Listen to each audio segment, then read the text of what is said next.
मंडळी, मुंबईतल्या कुरार गावातून माणुसकीला काळीमा फासणारी एक धक्कादायक घटना समोर आली। एका 20 वर्षाच्या तरुणानं 2.5 महिन्यांच्या निष्पाप श्वानाच्या पिल्लावर अत्याचार केला।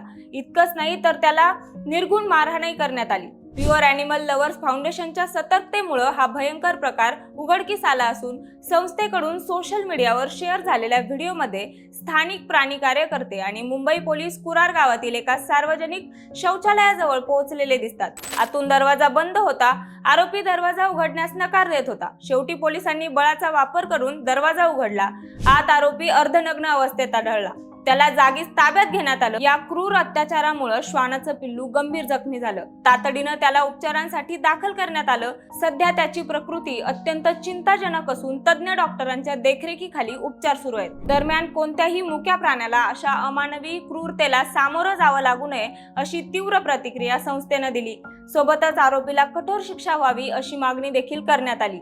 पोलिसांनी आरोपीला ताब्यात घेतलं असून भारतीय न्याय संहिता आणि प्राणी क्रूरता प्रतिबंधक कायद्यानुसार गुन्हा दाखल करण्याची प्रक्रिया सुरू आहे। परंतु सोशल मीडियावरही या घटनेचा व्हिडिओ व्हायरल झाल्यानंतर आरोपीवर कठोर कारवाई करण्याची मागणी आता लोक करत आहेत।